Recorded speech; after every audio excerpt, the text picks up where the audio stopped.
Hi everybody, welcome back to the Millcreek Government Channel. I'm Jessica James, and let me introduce you today to Sister Mary Miller and Rita Scrimenti. You may already know these two women from the Emmaus Soup Kitchen, but they do so much more for the community under the name Emmaus Ministries. Sister Mary Miller, you are the director, and Rita, you are a social worker for the organization. So if you guys don't mind, please start us out with how has Emmaus Ministries served the community over the years, and why did it start? How long do you have? Emmaus, Not long enough. Emmaus has been in the Erie community for 42 years. Wow. It opened in January 9th of 1974.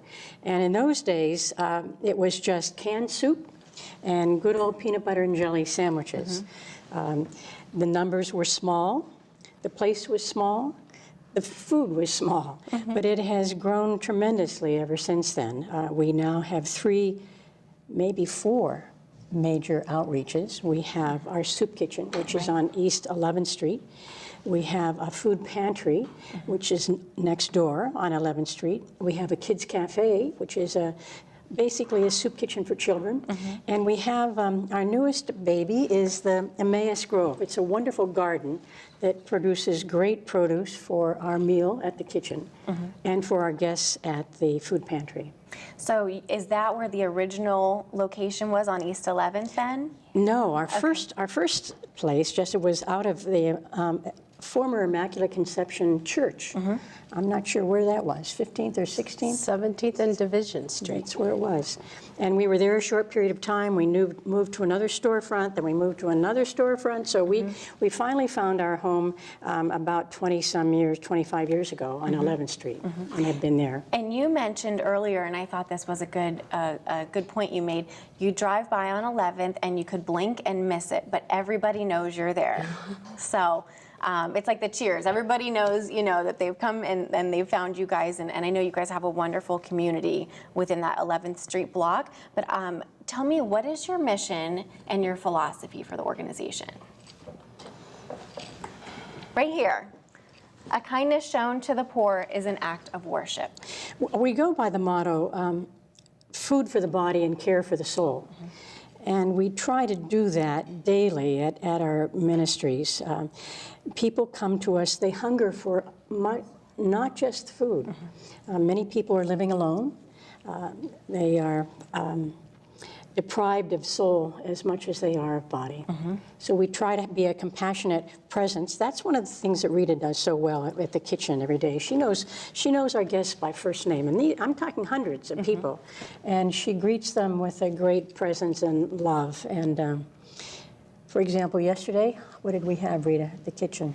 We had about 290 people that we served, and I believe it was about 16 children in that 290 that we served, yes. 9 people in wheelchairs. 9, yes. Wow. They needed assistance. You guys do such good work for the community. Thank you. Can you tell us, and you did mention it already, can you tell us, maybe dive in a little bit deeper into how each one works and operates? You said you've got about almost 300 people coming daily to the soup kitchen, and then I think I read online that you have over 300 volunteers as well. I'm sure you know all of them by name too. Yes. We try that as well. We have a lot of different groups, and we've had how many long-standing volunteers, individuals, church groups, civic organizations, families. It's very impressive, and the commitment is there and has been. It's pretty exciting for us. Now, the people that come to us are different in every ministry. For example, and at the soup kitchen, and we refer to them just as our guests, because we like to treat them as our guests, as you would at anybody coming into your home. Yes. The people who come to the kitchen, some of them, in fact, are homeless. So when they leave us, they have no place to go. Others are living in single rooms with no cooking facilities. There's a lot of mental health and addictions that come through our door. Elderly who live alone and want companionship. Families who just run out of money particularly at the end of the month. So and at the kitchen, we ask no questions. Anybody who comes, we greet. It is a judgment-free zone. That's correct. Although we put up some signs lately, haven't we, Rita? Just a couple of sides, Yeah. yeah. And that's just with, the changing times. But I think when we look at what our philosophy is about, is that we do welcome each person in a caring way. And we like to say that we're welcoming much in the name Emmaus, as seeing Christ in each person. So we hope that when they come there, they feel safe, they are well fed, and they know they're respected and cared about so much. And tell me, so if someone wanted to come and join you for a meal, what are your hours of operation and what can they expect to see or to feel when they get there? Because I know sometimes the hardest thing is, I'm new and I don't really know what to do when I get there. We serve at the kitchen from our doors open at 4. We close at 4, hopefully at 5:30. Okay. And it's always a nourishing meal. We have Shirley Whaley, who's a great cook, and Shirley's there every day and provides a very nutritious and lovely meal. And then we have dessert bakers. Yes, that are all from, again, church groups, individuals, young people. I mean, everyone contributes wonderful cakes and cookies and brownies. We find that is such an added treat. I mean, everybody likes their sweets, but there's a lot of choice in that then each night that our guests can, they're maybe not getting a chance to choose what they're eating that night, but they can choose their dessert, which is quite lovely, So what can we expect to find on the menu for tonight? Do you guys know, or is it a surprise? Actually, when we get there? I think it's hamburgers. I don't know which Is it hamburgers tonight? They had chicken last night, and they have fish. They'll have fish on Friday. Friday, so we have fish and then on we try to have a fresh salad. A starch. Always have this on the counter so that they The can peanut butter and jelly. And soup, we have soup makers, just like, we have people come in and they want to cook a meal, they prep the meal for us, they bring their recipes that they want to share, and it's the same with soup. We make soup, but we have other people that are guest soup makers, which is wonderful too. Sure. So tell me how the soup kitchen differs a little bit from the food pantry then. The kitchen, no questions asked. Anybody who comes, we welcome. And it's open 6 days a week, Monday through Saturday. At our food pantry, we see probably close to 600 families, households a week at our pantry. We're only open Monday and Tuesday mornings from 9 to 11, and there people must register. We get 99% of our food from Second Harvest Food Bank, and so there are state requirements that they have to fall under the guideline of the state requirement to receive the food. And they get a grocery bag. It depends upon the week. It depends on what the food bank has available, but I'd say it's probably a $40 to $60 food bag. I'm not sure, depending upon what we have, right? What we have, yeah. And it's supplements, it's things to put in your pantry, it's things that you can use that week to make, a couple of meals. And so it's cutting back on that food bill for folks. Yeah, these are families who have a place. They know how to prepare a meal. They just don't have enough food to go to feed their family. Right, right. I know, because some of that healthy food can be, expensive, or just, food in general when there's just not enough to go around. Yes. That's why our garden has been such a wonderful addition. Yes, please tell me about the garden. Do you have a name for the garden? It's called Emmaus Grove. Emmaus Grove. Grove. Okay. And we have 2 wonderful master gardeners who oversee everything. And then they have a good number of volunteers who come. And some of our refugee families that come to our food pantry, they also work the garden. It's been a big part of their life before they came to this country, so they're happy to. And they can take, what did they grow? I mean, look at this year. I mean, it's varieties, peppers, tomatoes. yes, and varieties of beans that maybe like 8 different cucumbers. You never knew that there were all these varieties, and so we're getting to, expose people to it's organic, grown food, and it's healthy foods. And so they will come pick the vegetables out of the garden, or you'll pick it and then have baskets ready. How does that work? Yeah, we usually pick it and then have it ready, yes, bagged have up it for for them to them. take whatever they Wonderful. want. Yes, it's been very nice. Perfect. And tell me about the Kids Cafe. Is that a special It's a very special place. place? The Kids Cafe is actually, it's a national program. Okay. I think it's sponsored by, well, Second Harvest houses or supports a lot of them. And we were the first Kids Cafe in the area, although there are several other wonderful ones now. We've been around 15 years having a Kids Cafe. I didn't want to have it, but it was the school faculty, the school nurse, the Pfeiffer Burley's right across from our kitchen, and the faculty used to come once a month and volunteer at the kitchen after a long day at school. And it was a school nurse, Rita Schmidt, and Phyllis Hensley, who was the principal at the time, I'll never forget. They were bugging us that you have to do something about the nutrition of these children. And it was Phyllis who was doing the dishes this day, and she said, let me tell you a story. She said, I stopped a little third grader in the hall. I'll say her name was Jessie. Okay. She said, I said, Jessie, what did you have for supper last night? And Jessie said, oh, Miss Hensley, I ate in school.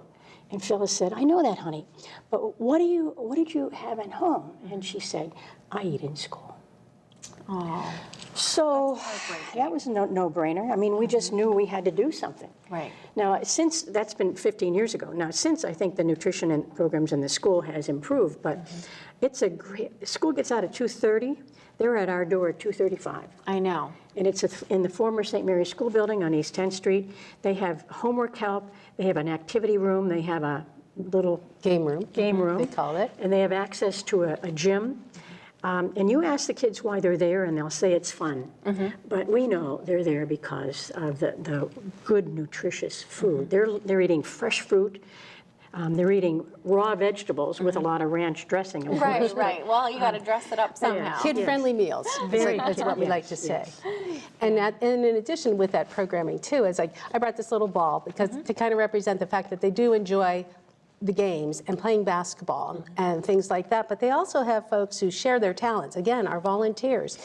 A woman had said, let's teach, she wore the scarf, and one of the young girls said, I'd like one of those, or I'd like one for my mom. Next thing you know, they had a group going, and they were all learning how to knit these. Oh, and they even had one fella. So they've done a lot of different things, made their own pajama pants, and every time somebody comes in with an idea, we have, again, college students, individuals, retired folks that come and help. There's another activity that the folks are. Oh, and you want to tell them about their pledge? You go ahead. Yes, please tell me the Kids Cafe They have a pledge. pledge that they do Yes, something. this is a wonderful pledge. I've got to read it because I'm not sure if I pass it myself. But it says, it's a simple one. It just says, I'll be kind to others and use good manners. I'll respect myself, the other children, adults, and the property.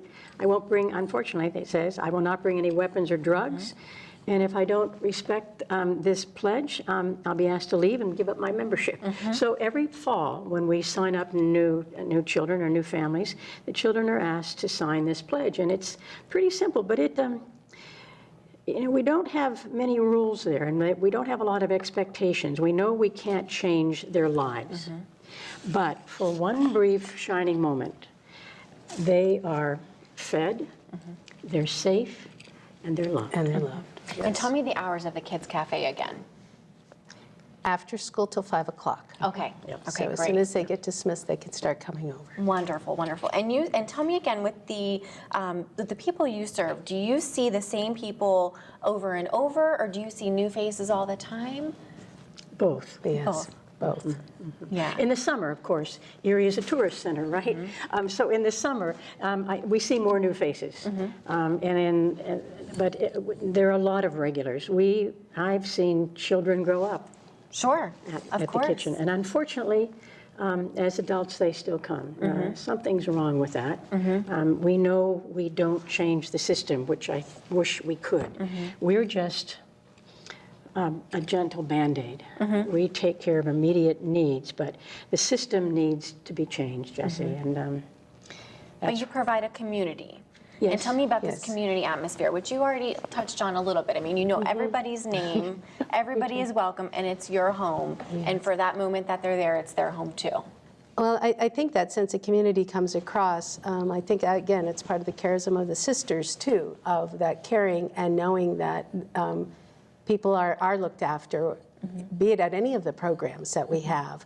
But we try to make it homey. We have pretty curtains hanging in the dining room, and we have seasonal flower arrangements, you know. Again, talent of of individuals who wanted to share their love of flower arranging. And then that gives us a chance to decorate the tables, but also celebrate the seasons. And so we do have holiday meals, because knowing that some of our guests, this might be the only meal, but we do it together. And we do make it special. We just had an Easter meal, and everybody got their own little candy bag too. So, you know, so we try to, well, we do it. We've been doing it for many years to grow that with folks, with all of our patrons, our guests, and the children. Sure, with your guests, and I love that you call them that. And then you also have, I was reading on the website, you also have about 300 volunteers. Tell me, can you talk about the volunteers and what types of jobs they would do? Maybe within, I'm sure each volunteer does different work if they're at the soup kitchen versus at the pantry or the garden. I think their number one responsibility is presence, is a welcoming presence. Now, of course, it's dishing out food, Right. Whether it's at the soup kitchen and putting it on a plate, or interacting with our guests, or at the pantry handing out canned goods. But it is a place of presence. And I want to go back to the name. Oh, yes. A lot of people even sometimes don't even know how to pronounce it. Some say Emmaus, some say Emmaus. I've even gotten a phone call, want to talk to Emma. And I've talked to them, but it's close enough. We know who you're referring to. So please tell us about the name. Well, this is Rita, it should have been me, but Rita mentioned the Benedictine sisters, who are the backbone of this organization. And this icon, beautiful icon, was done by a Benedictine sister in Jerusalem. And it is the road to Emmaus, which is Emmaus is the name of a town in the Holy Land. And to make a very long story, not long story, but a story short, in Luke's gospel, he talks about after the death of Jesus, disciples are leaving Jerusalem, afraid what happened to Jesus will happen to them. So they're going to a town named Emmaus. And Luke writes that a stranger starts walking with them. And Luke only names Cleophas, the disciple Cleophas. If it says Cleophas and another disciple, most people think it's another guy. But we know it wasn't. We know it was a woman. It was probably Cleophas's wife, or maybe his mother or girlfriend, I don't know. But, and Luke writes that this stranger starts talking about the events and just filling their hearts and souls with beautiful stories. And they get into the town of Emmaus, and the stranger acts as though he's going to go on, and they say, come in and have a meal. So he does, and it's in the breaking of the bread, a simple act, that they recognize that it is, in fact, the risen Christ.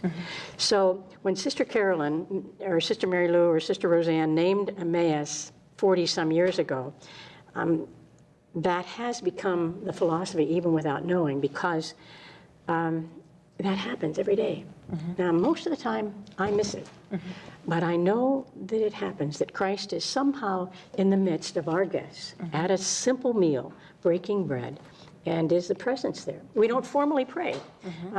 But we did on our Holy Thursday meal, but normally we don't. We pray for them, but we don't.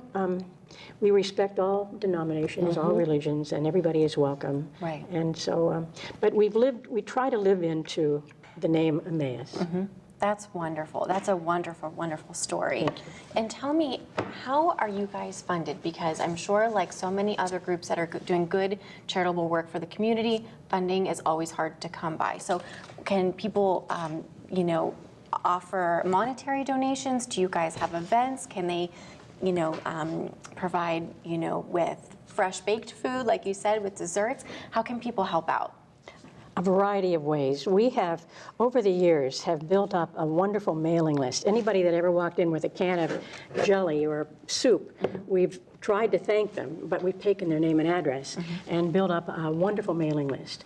And each, 3 times a year, we send out a newsletter. Of course, often, this one doesn't have it, Rita, with a little envelope in it. Oh, But this It might have fallen out when we were this little placing them on newsletter the table. keeps our benefactors informed of where their money goes, of how it helps. And we try to make it beautiful and inspirational. So this goes out to our benefactors 3 times a week, but it's 3 times a year. And donations come often in the form of monetary. We get school children giving, as you said, pennies. A lady last week sent a $7 bingo check to us. And of course, we have generous benefactors who write out a six-figure check occasionally for us, but it is the simple nickel and dime that keeps us going. Right. Sometimes after an event, a party or something, they'll want to share, somebody have extra, or often, fortunately for us, or unfortunately for the family, a wake, they'll share their food with us. And you'll accept that that's something they're allowed to bring to Yes, yes. So memorials, but also we have young children who are inspired, and in lieu of birthday presents, will say, I want you to bring non-perishable items or something that we could share at Emmaus, either the pantry or the kitchen, or buy a toy that you might like that we could share with the children at Kids Cafe. So you're finding even the youngest donor to an older donor when we have people who say, I can't be there, but at home I'm going to knit hats and gloves that we distribute then in the winter.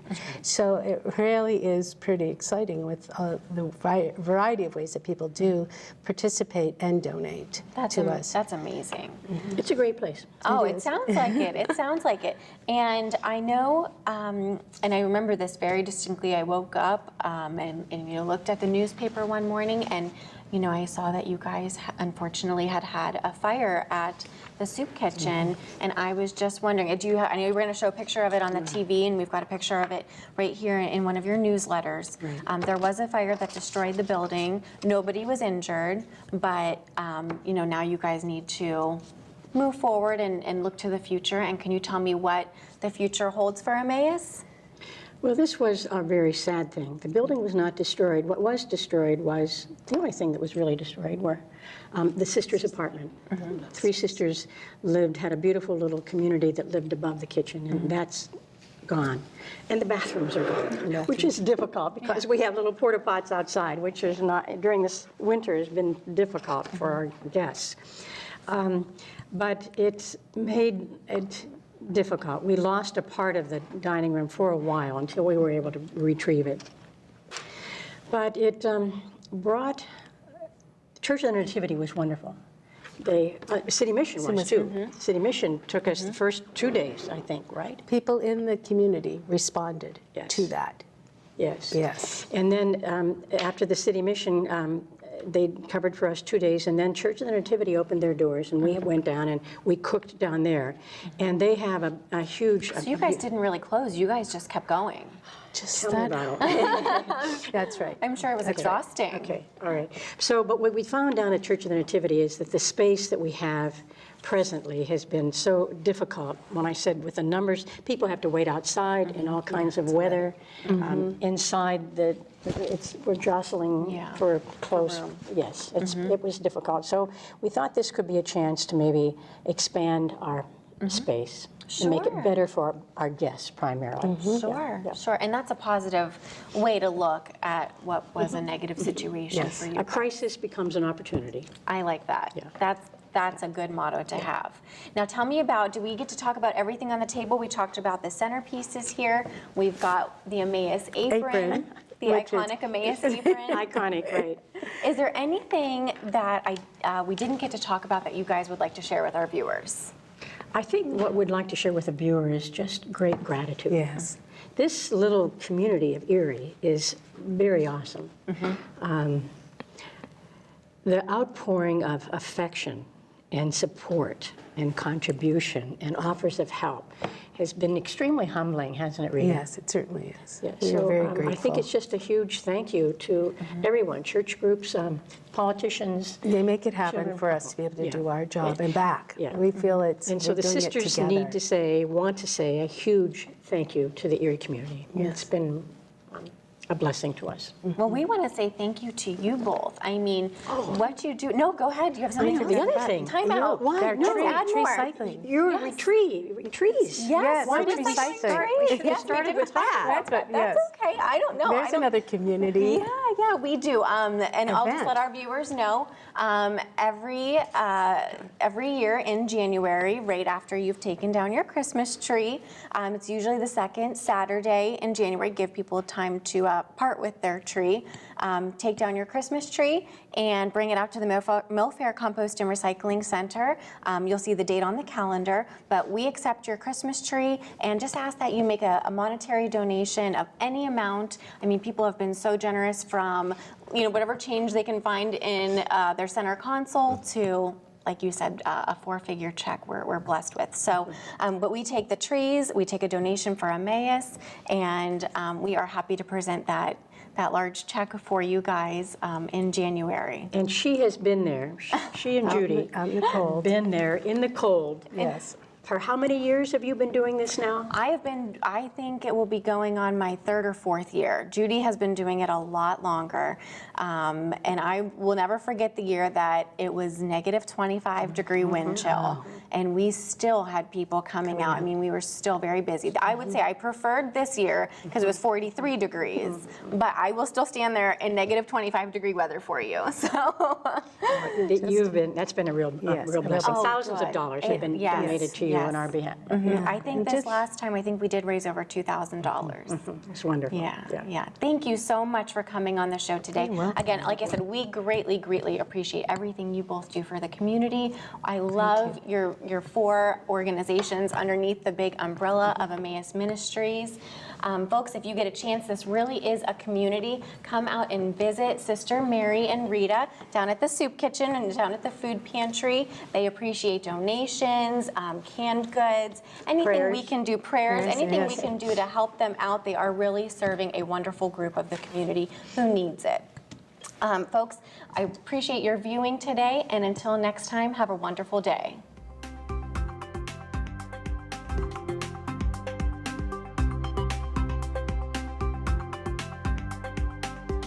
You're watching the Millcreek Government Channel, powered by WQLN Public Media.